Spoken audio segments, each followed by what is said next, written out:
So we just got the word from Aaron Rodgers himself that he is done playing with the Packers and he intends to play for the New York Jets.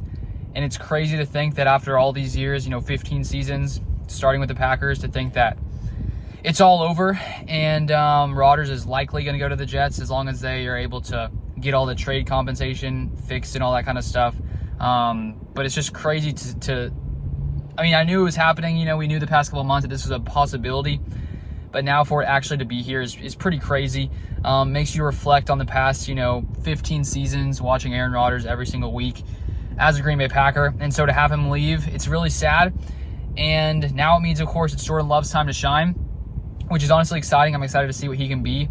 But, hearing Rodgers, what he had to say on the Pat McAfee show, he went into the darkness retreat and his mindset was 90% he was going to retire, 10% he was going to come back and play. And then apparently when he came back, he heard the Packers have been shopping him around, I guess seeking a trade if he were to come back and play. And apparently that sort of made him, he realized, I guess, the Packers wanted to move on from him. And so he also wanted to move on. And then he decided, I think he said last Friday, that he wanted to play for the New York Jets. And basically he said now all that's happening is the Jets and the Packers figuring out exactly what that compensation is. So it's pretty much seems all but over. And Rodgers said he doesn't see a scenario where the trade falls through and he comes back and plays in Green Bay. So it's like basically official. Rodgers is done as a Green Bay Packer. And it's pretty crazy, as I've already said. And I feel like all those Packers fans, I'm grateful for Rodgers, all he's done here in Green Bay. I'll miss watching him play in a Packers uniform every week. And I'll root for him on the Jets as long as the Packers aren't playing them. But it's pretty crazy. An end of an era. An end of watching one of the greatest, if not the most talented, throw the football of all time. And so it's pretty wild that, everything is actually all out there, out in the open. We sort of know the truth now.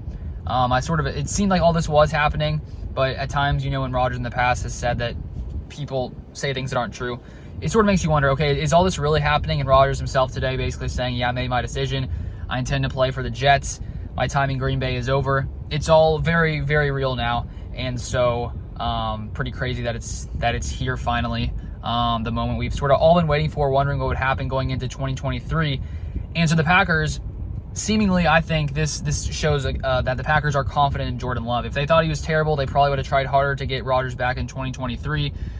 And I think, watching Jordan Love the past couple of years and the times he played in preseason, also playing in the that game against the Eagles, I personally think he's going to be a great quarterback. Sure, he hasn't really played much yet, but I think to have 3 years learning behind the greatest quarterback, if not the greatest of all time, most talented, in Aaron Rodgers, Love has picked up a lot. He's been under Matt LaFleur for 3 whole seasons, and so I'm excited to see what can happen here with the Packers, especially with Jordan Love at QB. I think it should be fun, but obviously it's a sad day. It's a sad day, nonetheless, bittersweet to see Rodgers finally leave. But I am excited to see what the Packers offense can do with Jordan Love. And we'll see what happens here as well with the Packers offensive situation. Lazard, of course, is gone. Randall Cobb and Mercedes Lewis might join the Jets. We'll see if that actually happens. But we still do have to wait to find out exactly what this trade is going to be. It sounds like it's pretty much a done deal. And considering how much the Jets want Aaron Rodgers, and considering that Aaron Rodgers intends to play for the Jets, hopefully Brian Gutekunst can just make the Jets give up so much draft capital. It's not going to be crazy, but I put out a video earlier today that apparently the Packers were trying to get 2 ones from a report from Adam Schefter this morning. The Jets didn't want to do that, but we'll see. Do they want him bad enough? Will the Packers just say, you know what? That's the price. Pay it if you want Rodgers. I'm not sure because we'll see what happens. If we at least get a first-round pick, I'll be satisfied. If we don't get a first, I'll be pretty disappointed. But hopefully we can get more than a first. 2 ones would obviously be incredible to get some more talent around Jordan Love and this Packers team. So there's going to be a ton more to talk about going forward as we sort of look at every aspect of how this shifts the franchise, which it's probably one of the biggest shifts, of course, since Brett Favre leaving. And so I'll discuss that on this channel in the months going forward as we get closer and closer to the draft, get closer and closer to the season, sort of seeing what this team looks like going into 2023, because it's going to be a team led by Jordan Love. And so it's time for me to buy my Jordan Love jersey, get ready for Jordan Love, and hope that he can come in here and become a elite quarterback. I'll give him time. We'll see what he can do. But even though it's sad to see Rodgers go, I'm honestly excited to see Jordan Love because he seems like a great guy, and he seems like a hard worker. He's been, preparing, doing things, studying for 3 years now, and it's finally his time. So I'm excited to see what happens there. But sad day. Rodgers, no longer a Packer, most likely becoming official soon. Those are my thoughts.